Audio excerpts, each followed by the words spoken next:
Hello all, so in this video we'll be starting again with our probability theory. So last lecture we stopped here where we calculated the basic frequency based formula, or we can say we derived the basic frequency based formula for probability of any event E, and we know that this is nothing but number of points in E, that is number of ways in which like event E can occur, and divide by the sample space, that is total number of points in sample space. So considering in terms of points only, because this is what the definition says at the end, that in set E how many number of points are there, divide by total number of points in the sample space, which is n. So here you can note that we always need total number of points. We don't need, like, for example, let's say we are tossing a coin twice, so we don't need like head, tail, tail, and then head, tail. We don't need this exclusively written things. We just need how many ways are there, right, favorable to that event E. So we always need that count, and that's why it is written here number of points, right? And this is simple when we have just tossing of coin twice or thrice, but when this number grows, or in other experiments that we will see, like arranging books or drawing a balls randomly, this changes because we can't guess directly, right?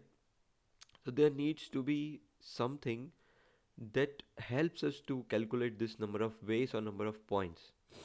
And thanks to the principle of counting, or to be precise, let me say that basic principle of counting, and it will be clear why I'm saying it basic right now. So firstly, what is the motivation to have this basic principle of counting? So as I said already, I'll just summarize that. Thus, to compute the probabilities, it is often necessary to be effectively count the number of different ways in which a given event can occur. And that's why we need basic principle of counting. So let's consider, suppose that we have two events, or two experiments, sorry, not events. Suppose that we have two experiments that are to be performed. Then if experiment 1 can result in any of the m possible outcomes, and for each of this m possible outcome, or for each of the outcome of experiment 1, there are n possible outcomes of another experiment which we call experiment 2. Then together, what we can say, there are mn possible outcomes of both these experiments. And just want to give a disclaimer that I'm a bit unwell and I'm having cold, so pardon me for my voice and bear with me for any coughing that happens in between the lecture. I'll try to edit as much as I can. And so let's continue. Now, some of you didn't get this experiment, sorry, this definition, but let me give a good example so that we get it clearly. So this is multiplication. Mn, it's multiplication of m and n possible ways. So what counting says is that we have to just multiply if this condition satisfies. That is, if there are m possible outcomes of experiment 1, and for each of that m outcomes there is some other n possible outcomes of some of experiment 2, then in total together we have mn possible outcomes, right? We'll see example in this slide, so it will be really clear. So let's say we have two balls that are drawn, that are to be drawn at random, of course, and from a bowl, and we have six white and five black balls. Now the question asks, what is the probability that one of the drawn ball is white and the other is black? Now firstly we have to calculate the sample space. Of course we have to calculate number of points in the sample space, or number of different ways in the sample space. So in sample space, now let's say firstly we have to, in total 6 plus 5, that is 11 balls, right? So firstly, uh, two balls are to be drawn, right? So we have firstly 11 ways to draw first ball, and by basic principle of counting, this first experiment of drawing one ball leads to how many? 10 outcomes of experiment 2, that is drawing of ball, that is second ball, right? So let's say we don't know, like, whether it is first will be white or first second will be white. We don't know the order, right? So if we regard the order to be significant, right, then first ball can be drawn in 11 ways, because we have 11 balls firstly in total, and then since one is drawn, we have 10.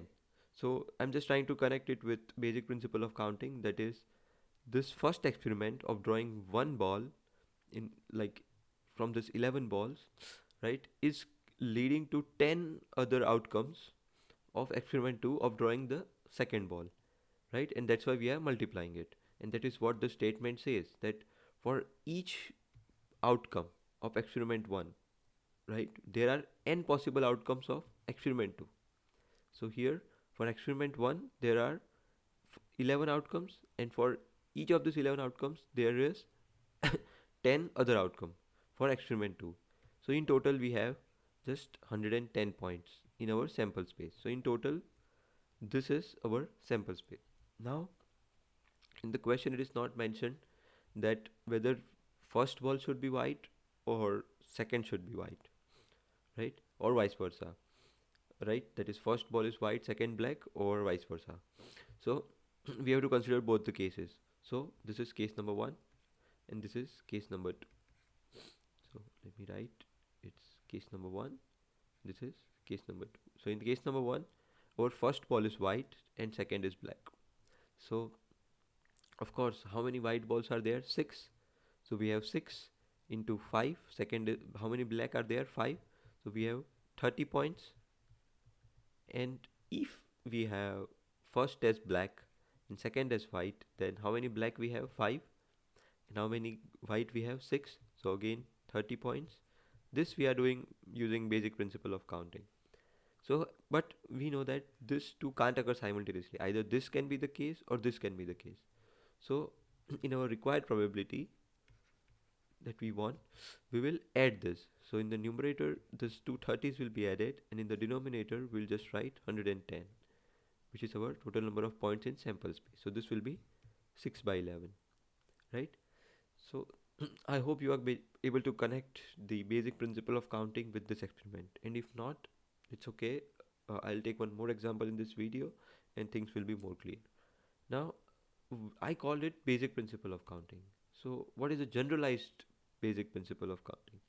So we just consider two experiments here, right? Just two.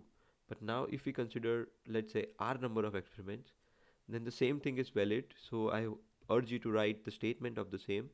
And at the end, we have multiplication of all the R, that is outcomes, n1, n2 up till nr. Now again, let me consider the example so that you can again connect the basic principle of counting. And I'll slowly tense our lecture to permutation. So this is, you can say that, leading towards permutations, or the factorial thing that some of you might know. So let's continue.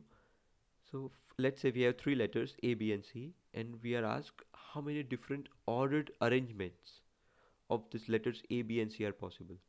So intuitively, we can think of writing all these arrangements and then count, because at the end, please, I'm emphasizing this word, that at the end we just need count. We don't need this like ABC, ACB, and so on. The same thing I told for head, tail, head. We don't need, we just need counts. So we have 6. But what if we have more numbers like 5? Then it will be tedious, right, to write and think, and it will be time consuming. So thanks to basic principle of counting, like, now let's try to think in terms of basic principle of counting, this arrangement problem. So obviously, firstly we have three letters, so we have three possible ways, right? So first object in the permutation can be any of the three, right? A, B, or C. So we are writing 3. Then since one of them is counted, second will be just 2 in second permutation. And at the end, the last object, we are just left with 1. And we know that from basic principle of counting, we'll multiply. So this will be 6. So instead of this tedious task of thinking all the possible combinations, we can just simply write and use basic principle of counting, right? And this is nothing but, in mathematics, this we call as permutations. So let me generalize it.